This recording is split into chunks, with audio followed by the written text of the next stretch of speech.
fly fishing is cool now, right? Yeah. It's kind of become like in vogue. It's become a little pop culture for the outdoorsman, especially a city like Austin. Seth Fry, welcome to All Packed Up, dude. Thanks for coming. Thank you, Coleman. Yeah. I gotta say, the term Seth Fry the Fly Guy Yeah. may or may not have been rolling around the office a little bit. Yeah. I have me to blame really for that, honestly. Well, thank you. I'll take that one. So you are a resident fly expert today. Where did we meet? We met at, what is that? Hill Country Was it Hoedown? Yeah. Hoedown. Good show. No free advertising, but good No, show. it was fun. Check it out. Yeah, it is a good time. We won't. Are you going this? It's coming up pretty soon. Yeah. That's the plan. Of course. Mm-hmm. Well, let's get right into it, man. Tell me a little bit about just your relationship with fly fishing currently, kind of what you do with it. I really don't know the answer to that, so I'm actually genuinely interested. We kind of fly fish around the office a little bit, but none of us are really guiding professional or anything. So yeah. Yeah, so I was a couple of years ago guiding full time out of Sportsman's Finest, the shop. Yeah. And then Good guys. Yeah. Yeah. It's fun time. And I took a step back from that to be a high school teacher. So I was teaching for a year. And but even through that, I stayed on doing teaching. So I do this fly fishing 101 course with them that I still do today. And if anything, that's kind of actually my favorite area of fly fishing. I love guiding people, but man, teaching people the sport. Yeah. Especially if I can be out when somebody catches their first fish, that lights me up, that lights them up. So to this day, still, like I come in and I'm not full time with them, but I'm their educator, I guess. Cool. Sweet. Yeah. That's pretty awesome. Are you doing that down here in New Braunfels on the quad or where? Yeah, so it's mostly at the store, and I just sit there and I lay out flies and I lay out goods. Let's demystify the sport for them, right? Okay, yeah. And then I take them out, cast a little bit, but then I've also done, like I got one coming up where I'm taking a group of like 15 or 20 from this company that they said, hey, we've got these ponds. Can you come teach us on the ponds? I said, yeah, let's go. Yeah, so sweet. Are they just stocked? Yeah, just stocked. That's so, awesome. I mean, gonna blow them up all day. Oh, yeah. It's going to be nothing. Yeah. That's interesting. And I wanted to get into this later, but we can go to run out. Mm-hmm. You said demystify the sport. Yes. What's kind of some common misconceptions that you see? Yeah. So first off, people see, they watch a river runs through at one time. They see him shadow casting and all this. And I have people like, are we trying to get the fish jumping out of the water to catch a fly out of midair? Yeah. All sorts of questions. And do I have to look like Brad Pitt? Yes. do I need the tweed hat and then the leather vest and all that? And the little basket. Yeah. Yeah. And even the idea there's a fly shop here in Texas. They're like, what are we doing? Are there trout? And yeah, there are. But I'm fly fishing for bass. I've been a bass fisherman my whole life. Cool. And so kind of, taking it down to its bones and showing them, what flies look like. And even flies that, as big as my hand that look like fish patterns and stuff like that. So taking, that makes sense. To me, fly fishing is a pretty open sport, which I don't think people get that. It really takes a 5-weight and a couple of chubbies, right? Like to honestly be able to go out and especially the quad and like catch a number of species. Would you say that's true? Oh, for sure. There's so much to get into it. I think even going back for you a little bit, I think that a lot of people, another misconception that people have is who the sport is for. Okay. So me growing up Bryan, Texas. Yeah. All right. That's not a fly fishing mecca. In fact, I was eaten up with bass fishing as a kid. Like waking up Saturday morning watching Bassmaster Elite Series and just conventional tackle. And then I see a river runs through it as a little kid. And I'm like, oh man, that's so cool. Sweet. Mom, how can I get into this? So go to Barnes & Noble, buy Fly Fishing for Dummies, and then me and just a couple of like what I would say good old boy, country boy types are running around farm ponds picking off bass as much as we could with fly rods, right? And so there's this picture of these old rich guys in tweed hats out in these Montana streams, which, hey, that's there. But this sport has turned into a really open environment. You're seeing a whole lot more women getting into it. For sure. And you're seeing a whole lot of people who don't have a ton of money but can get into the sport because they realize all I need is a 5 or a 6 weight, a handful of flies, and I can go out and have a good time. Yeah, for sure. Yeah, that's well said.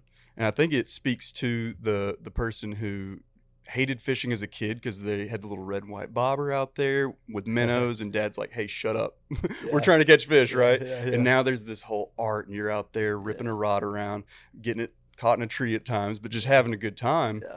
And then you happen to catch a fish. You happen to catch fish. Yeah, I can relate to that. I think when I first started fly fishing too, I just liked, it felt so therapeutic just casting. Right. Yes. Like you and people don't really get that, I guess, who are only conventional fishing, but like you said, it's an art, right? Mm-hmm. Yeah.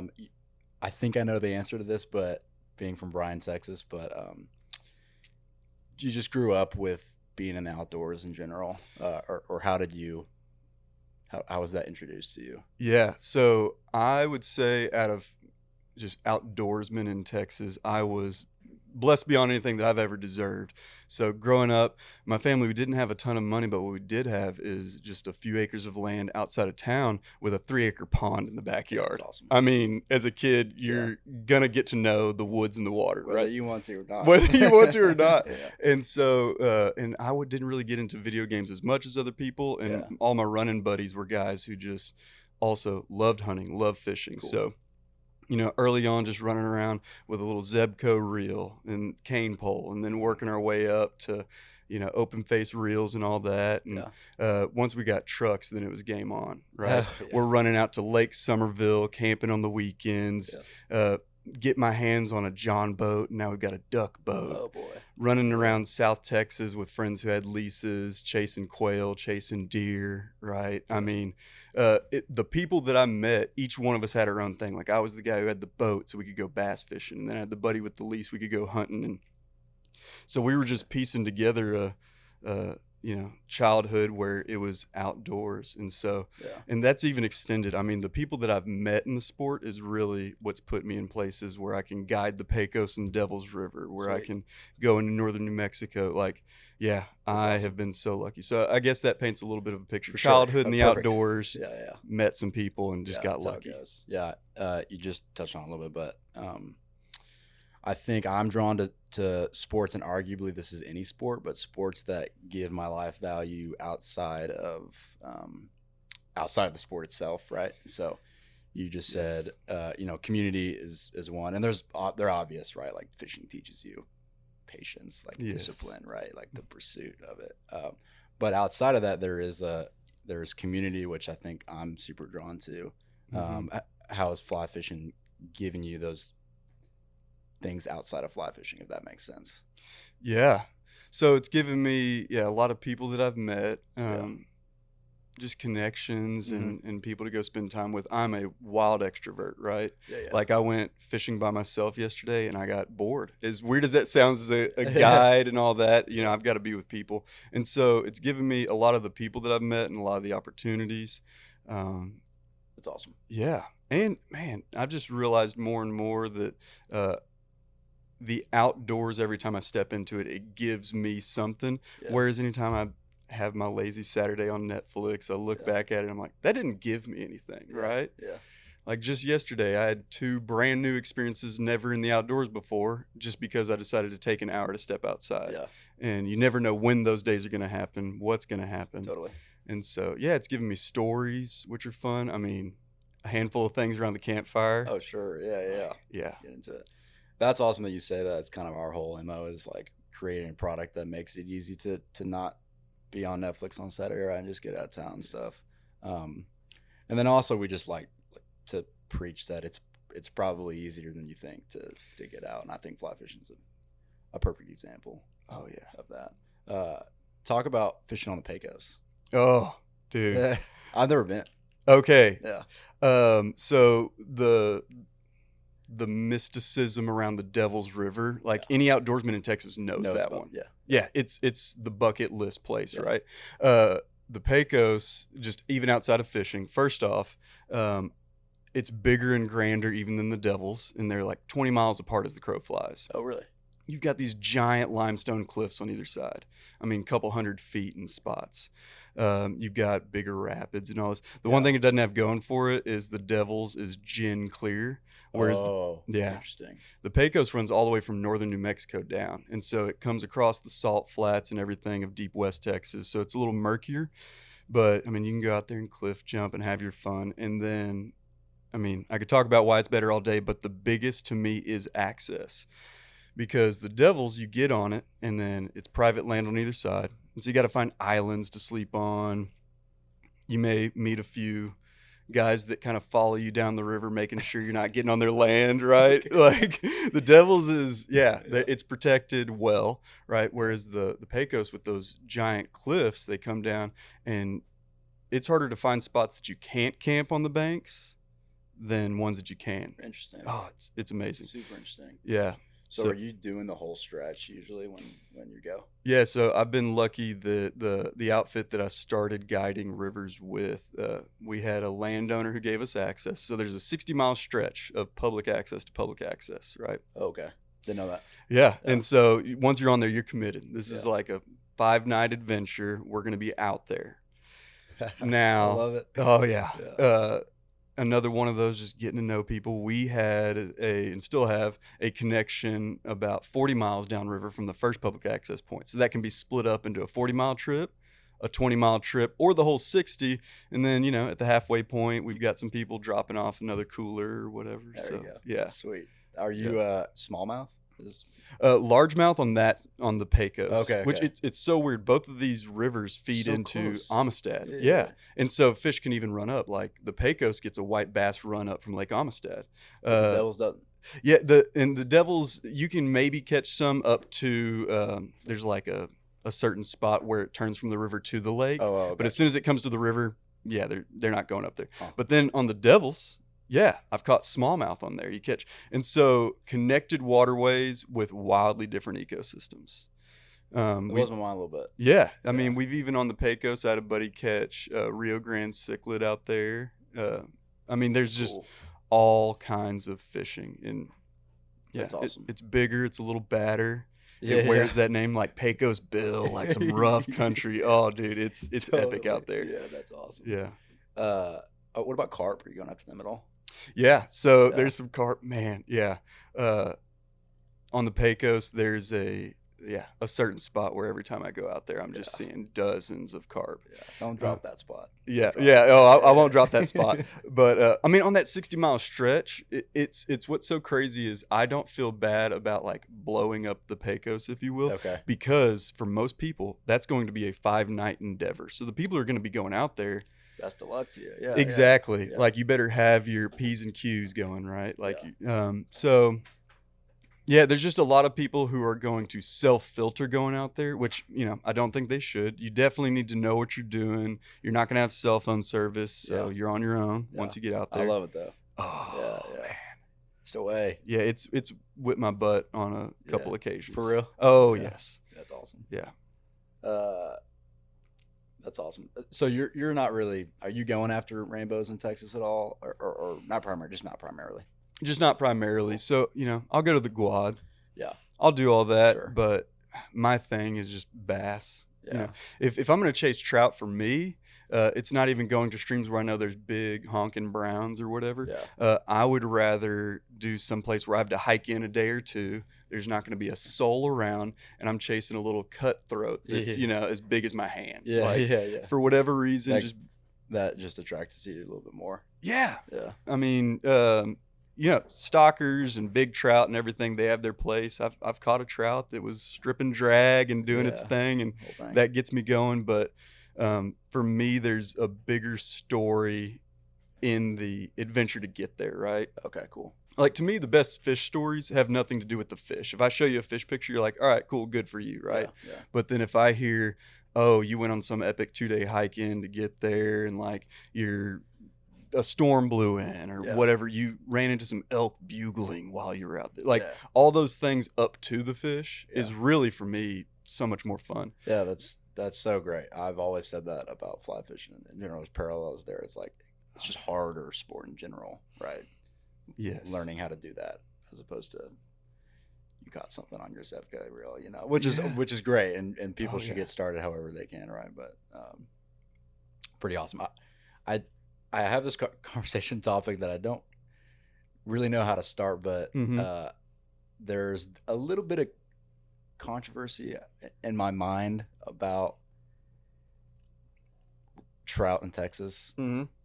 I want to know if you're picking up at all what I'm about feeling about that. Yeah, there's multiple. Yeah. Right. There's and I want to preface with I don't have like a stance on it, I'd say at all, really. But interesting conversation. Yeah, for sure. So, I mean, one of the controversies as a guide in Texas, I do not guide the Guad for trout. Plenty of guys who do it. I have buddies that do it. But for me, there's a lot of battles for spots down there. Yeah. Because you have a lot of guys here who love fly fishing for trout. Yeah. And they really only have this one really good opportunity. There's a couple other stocked rivers, but for holdovers and like real trout fishing, there's one spot. Yeah. And it's only a couple miles long, right? And you have a lot of guys that want to guide it. Yeah. And so there's controversy and tension on, some guys want to hold to the same rules with holes like you would out west with, how you don't low hole each other and all that. And then you have a bunch of guys who are from here who are learning to guide who don't know these rules. So you end up with some fights of just not knowing river etiquette. Okay. Right. And even a bunch of people who they come into my shop, they buy a rod and they go out there and it's just like surfing, right? You go out there, you buy a surfboard and you go out to a lineup. You don't know the rules and etiquette. No, at all. Yeah, no. And so, I've been down there fly fishing for trout, and some guy just comes up like right on my shoulder because we both know this is a hole for trout, right? Yeah. I never get upset with that. I'll take time, educate a guy, and I'll move on because if this is a new guy to the sport, I want him catching fish in order to continue his thing, right? Yeah. I'll educate him so that somebody else doesn't, get into it with him. But yeah, so there's a tension there. So there's a controversy just in that one body of water. Okay. The other controversy would be, non-native species being introduced. Yeah. You mentioned smallmouth, and so there have been different stretches of river that smallmouth have been introduced. And then them and the largemouth kind of hybridize and things like that. And then they even come in and reduce the Guadalupe bass population. Yeah. Which is state fish. The state fish of Texas. Yeah. It has a special place in my heart because as a Texas boy, the state anything, I'm going to just go bananas over, right? Yeah. But the places man, them blue bonnets. Oh, gosh. They're popping right now. They are. Yeah. And so anything like that, I'm going to get fired up on, right? Yeah. And so if we're introducing non-native species that especially come after like our natives, ones that you only find here, that's tough. And so anyway, so there's all this. I'll say at the end of the day, to me, us introducing trout into that stretch of river, I think it's great because at the end of the day, it does kind of in two steps. It introduces people to the sport of fly fishing. Mm-hmm. And when you introduce people into a sport that involves these rivers, they get conservation minded about these rivers. And there've been so many different ways that, we've seen different rivers get attacked, right? Trying to pull water from there as opposed to aquifers or whatever. We can get into the weeds of that, but I'm going to stay away instead. But what I'll say is the more people who are interested in these rivers as resources for sport, they then invest money into protecting them. So for me, these trout are the potential resource to keep that Guad clean. Yeah.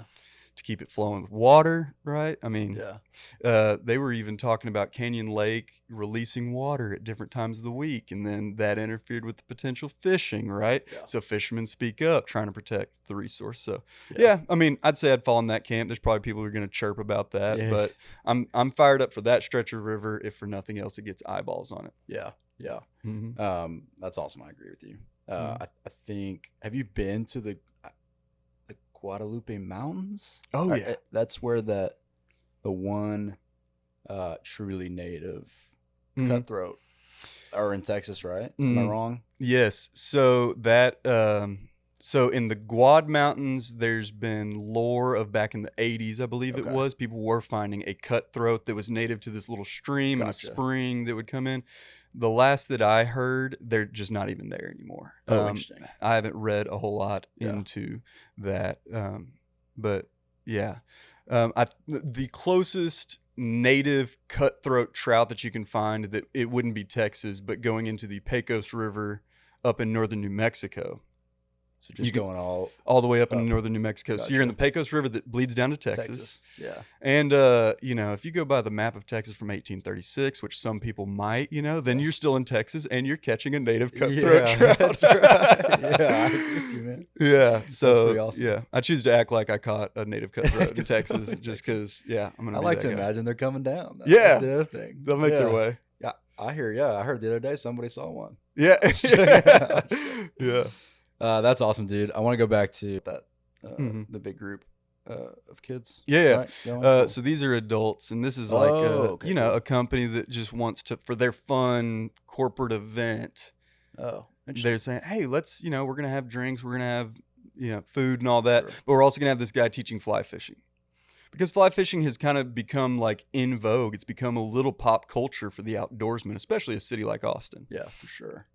Going back to that Guadalupe River, supposedly the Guadalupe River Trout Unlimited is the biggest Trout Unlimited chapter in the country. No way. Yeah. And so we have this whole thing where fly fishing is cool now, right? Yeah. And so you have things like that where for a corporate event, hey, let's have this kid come through and teach us fly fishing. Yeah. So that's cool. But man, that blows my mind. Like, we don't have native trout here in Texas, but that's the biggest one. And that's why I'm a little conflicted, is like, they 1000% GRTU, I mean, gives so much money to Trout Unlimited. Yep. And so obvious to see that they're good for the sport and everything. But it's just like, they're releasing trout in Texas. And I don't know. It's just a conversation, but super interesting. Yeah. Anyways. But going to your, like, what teaching people gives to me, I think is,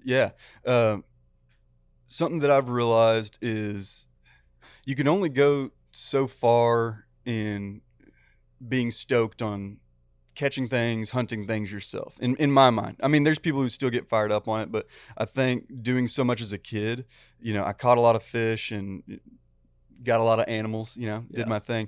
And now it actually gets me more fired up to teach other people. Because, you almost have to be reminded of the stoke of that first time. Yeah. You have to see the look on somebody's face. So, like, I've had buddies that had never shot deer in their life. Yeah. Right. And so we take them out and do the whole process and show them how to clean it and all that.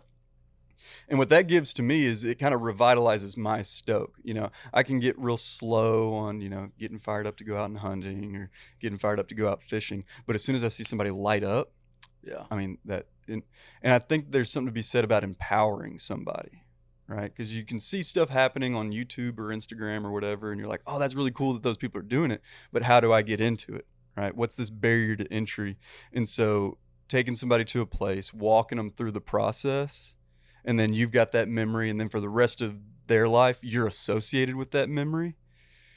Yeah. So teaching people at this point actually gets me more fired up than even catching a fish myself. I mean, unless I knock something off the species list, then I'm fired up. But that's awesome, man. Yeah, I'm at the point in my life where seeing somebody else have a first is even better than, all right, here's another bass. Like, that was cool. Yeah. But that's awesome. Married? No. Okay. Well, I was gonna say, I think the next level would be like kids, right? Like God willing, some sons are in our lives someday too. Like, being able to show that, like, definitely a dream for sure. Oh yeah. I definitely want a couple feral kids running around, Yeah, like just off in the woods, getting muddy and dirty. I mean, and dude, that's the thing that gets me fired up. Some of my friends' kids, like, because they're all some good old boys, like. I see them with their kids getting out and getting rowdy. And so, some people think, like, are the outdoors going to die with this generation? No, it's not. Yeah. And especially when you see these kids recognize, oh, this is all better out here and out in the woods than what's on my screen. Like, they know it. Yeah. And so I'm deep down, man. It's like, it's definitely innate, primal almost. Yeah. We have, or let me ask you this first: difference in between teaching a kid how to fish versus teaching an adult how to fish for you. Do you prefer one over the other? It's person to person, honestly. Yeah, for sure, especially kids. Oh man, yeah. So what you'll have sometimes, it's just like so sometimes I use this example. I've taught people to shoot guns before, and I'm gonna paint with a broad brush here. the ladies are a lot easier to teach how to shoot firearms than guys. And and what it is some guy, I've watched John Wick, like, here we go, boom, boom. It's like, all right, here, let me slow you down here. Whereas like the ladies generally like slow down to like hear it, right? Yeah. And so I'll have a kid come through, and if there's some kid who's, really every sport has come easy to this kid, right? They're a stud. Sometimes with fly fishing, they're just ripping it. It's like, dude, you're throwing it like a baseball. Let's slow down, right? Yeah. And then you have the other kid who they haven't had sports go well for them. Interesting. They're a little bit off the beaten path. They haven't found their place yet. And I put a fly rod in their hand, and they're sitting there listening and really want to learn it. And their eyes light up because they have a thing that now they've realized they can be good at. And it's this equalizer because, that motion, there's something about the mind muscle connection, but anybody can learn that. Yeah. And so with kids, it's kid to kid, and I love it for sure. I'd say anything younger than 8 is usually pretty hard because they're just all over the place, and this is a slow deal, right, to learn. And then with adults, it just matters. Whoever it is, if they're ready to learn, it's fun. If they think that they know what they're doing without ever having done it, then it's tough. Yeah, it's interesting. We had Matt Hughes from he runs the Adult Learn to Hunt program, Texas Wildlife Association, and he talks about how teaching adults is so much more rewarding because they've gone their whole life not doing this thing, and then eventually they get to the point where it's like, it's too far back, right? But then there's something when they realize that, oh no, we can all go out here and learn how to do this. It's something different about it, which is cool to me. Oh yeah. Same thing with fly fishing. Mm-hmm. There's a beginner who really is kind of intimidated by the whole world's start. Mm-hmm. First step. Yeah. So, and this is even, I guess, a little bit what I meant when I said demystifying the sport. Better way to unpack that is go to a local fly shop. And it's going to potentially feel intimidating, depending on the person. Some people can walk in with confidence, but a lot of people, they walk in, they see this fly bar with 1,000 flies. They see all these rods on the wall, and then they see these people that almost look like gatekeepers to the sport. Couldn't be further from the truth, right? Your local fly shop person works there because they love talking fly fishing, right? So you can go to YouTube, and there's plenty of guys making great videos. The hard part about those are, for a true beginner, is you're hearing them talk, and then you go to the river or wherever, and then you forget the thing that you heard earlier, right? So if you go to this place, you can ask questions. It's a dialogue back and forth. You can put the fly rod in your hands. You can have the flies in your hands. So I say start at your local fly shop, wherever that may be. And also supporting local, having those guys keeps you having a resource to come back and ask more questions. Mm-hmm. That's why I do the Fly Fishing 101, is so that people can come there, and instead of a video talking to them, they can ask their questions and come back. And then I would say find a guide. There are guides all over the state, whether you're down at the coast, you're up in Dallas and want to go hit Beaver's Bend, anywhere in the state, there's good guides. And having a person who's on the river and can show you in real time is great. Yeah, that's awesome. Yeah, I think they're not just here to take your money at all. I mean, that the thing about just the outdoor industry and in general is just one common goal, and it's all get outside and see what kind of experience and stuff you can have with that. Mm-hmm. You said fly fishing is, I think you used the word fad or it's cool in pop culture or something like that. Yeah. It's cool now. Mm-hmm. I live in Austin too, and I have a ton of buddies that when you said that, I'm like, I know exactly what you're talking about. Expand on that a little bit. Yeah.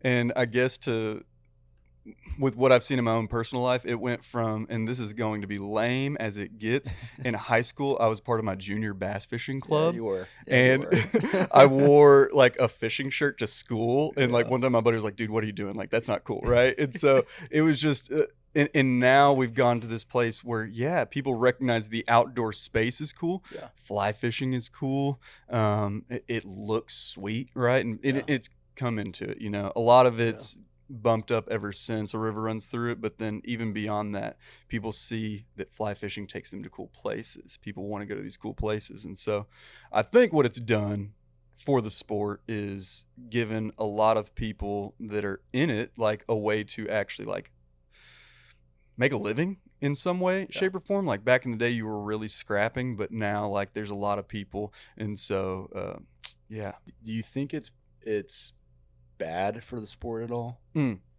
I don't see how it could be bad for it. Okay. Right. Yeah. I don't know if I do either. I mean, what's really happening?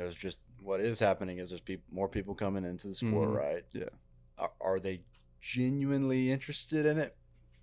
Who's to tell? Maybe they are, maybe they aren't. If they aren't, maybe it's the last time that they touch a fly rod, and and it leaves more fish for the rest of us, I guess. But and if they are, they get to learn this new skill maybe, and and take that where they go. Oh yeah, absolutely.